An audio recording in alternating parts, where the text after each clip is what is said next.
Merhabalar, Neslinden Tarifler kanalıma ve mutfağıma hoş geldiniz. Bugün sizlerle hepinizin çok beğeneceğini umduğum görüntüsü ve lezzetiyle muhteşem bir poğaça yapımını paylaşacağım. Şimdi yapımına geçelim. Yoğurma kabımızın içerisine 1 su bardağı ılık su, 200 mililitrelik bardak ölçüsüyle 1 su bardağı da sütü alalım. Sütümüz de yok arkadaşlar. İçerisine 2 yemek kaşığı toz şeker, bir pakette instant mayamızı alalım ve iyice karıştıralım. 5 dakika mayamızın aktifleşmesi için bekleyelim. Mayamızı 5 dakika aktifleşmesi için beklettik. İçerisine 1 su bardağından 1 parmak eksik zeytinyağı kullanıyorum ben. Ayçiçek yağı da olabilir. 1 adet üzerine sarısını ayırdım. İçine de beyazını ilave ediyorum. Yumurtamızı koyuyorum. Ve tekrar şöyle güzelce bir karıştırıyorum. Şimdi artık yavaş yavaş unumu ilave etmeye başlıyorum. Birazını alıyorum. 200 mililitrelik bardak ölçüsüyle söyleyeceğim. 6 bardak hazırladım şu anda. Eksik veya fazla olduğunu söyleyeceğim. 1,5 tatlı kaşığı da tuzumu ilave ettim. Önce spatulamla karıştırıyorum. Daha sonra da elle yoğurmaya geçeceğim. Unumun bir bölümünü kattım. Şimdi biraz daha ilave ediyorum. Ve spatulamı çıkarıp elle yoğurmaya geçiyorum. Ununuzu arkadaşlar her zaman kontrollü ilave edin. Yavaş yavaş aldıkça o şekilde katarak devam edin. Çünkü unların markasına göre, kalitesine göre farklılık gösterebilir. Birden koyarsanız tam istediğiniz kıvamı yakalayamazsınız. 6 su bardağı un tam geldi arkadaşlar. Hiç ekstra un ilavesi yapmadım. Kıvamını da görüyorsunuz. Şöyle şimdi bir güzelce önce bir yoğuracağım. Tam bir toparlansın. Hamurumu 1 dakika yoğurdum. Üzerine de şimdi 50 gram oda sıcaklığında tereyağım var. Şimdi bunu da ilave edip tekrar yoğuracağım. Şöyle güzelce önce bir yedirin. Şöyle 1-2 dakika güzelce yağımız eriyene, hamurla özleşene kadar yoğuralım. Bu çok güzel bir kıvam ve doku veriyor poğaçalarımıza. 5 dakika çok güzel bir şekilde yoğurdum. Bakın ne un ilave ettim ne bir şey. Tekrar çok güzel bir şekilde toparlandı. Bu çok önemli. Kesinlikle un ilavesi yapmayın. Yoğurdukça hamurunuz çok güzel bir şekilde toparlanacak. Bakın harika bir hamur oluyor. Şöyle göstermek istiyorum. Bakın yumuşacık ama hiç ele yapışmıyor. Harika bir hamurumuz oldu. Şöyle güzelce bir toparlayalım. Hamurumuzun üzerini bir streç filmle kapattım. Bu şekilde ortamın sıcaklığına bağlı 45 dakika veya 1 saat üzerinde örtelim, güzelce mayalanmaya bırakalım. Hamurumuz 45 dakikada gördüğünüz gibi çok güzel bir şekilde mayalandı. Şimdi üzerini açalım. Şöyle elimizle basarak havasını, gazını alalım ki maya kokusu olmasın. Şöyle güzelce toparlayalım. Hamurumuzdan şöyle parçalar kopararak 20 eşit bezeye bölelim. Şu büyüklük gayet yeterli. Küçük bir mandalina büyüklüğünde, cevizden büyük. Aynı eşit oranda almaya çalışalım hamurlarımızı. Mutfak tartınız varsa tartarak da o şekilde de yapabilirsiniz.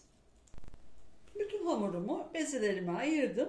Mutfak tartısıyla tarttım sizin için. Tartısı olanlar özellikle tartmak istiyorlarsa 60 ve 62 gram arasında, 61, 60, 62 o ölçülerde, o gram ağırlığında yapabilirsiniz. Ama göz kararı da bu şekilde 20 adet bezeye ayırabilirsiniz. Poğaçalarımı şimdi tabağımdan alarak fırın tepsime diziyorum. Ben boş yapıyorum. İsterseniz içerisine peynir de koyabilirsiniz. İsteğe bağlı. Bu şekilde o zaman böyle yaptığınızda içine peynir koyup katlayıp yuvarlayıp tekrar aynı şekilde hazırlayabilirsiniz. Üzerine ayırmış olduğum yumurta sarımı iyice çırptım. Şimdi bunu da hemen sürüyorum.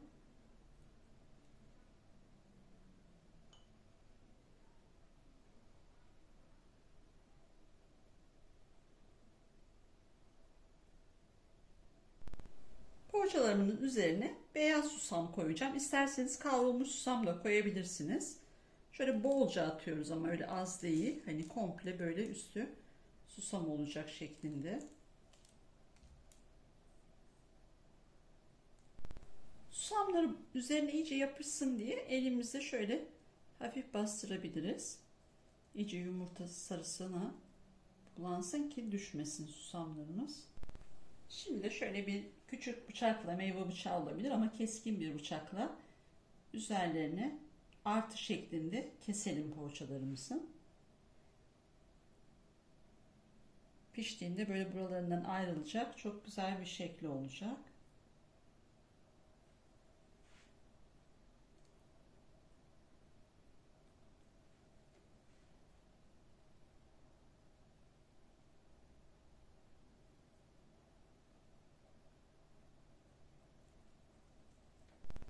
Poğaçalarımızın çiziklerini hepsini attık.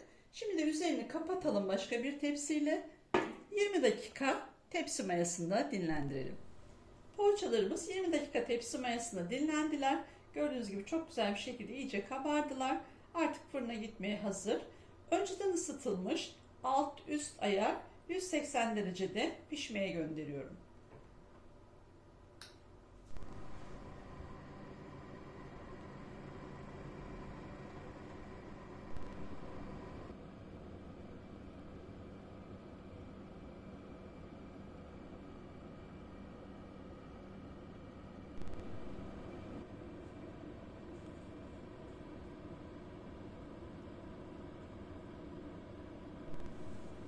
Poğaçalarımız fırından çıktı. Gördüğünüz gibi muhteşem oldular. Nar gibi kızardılar.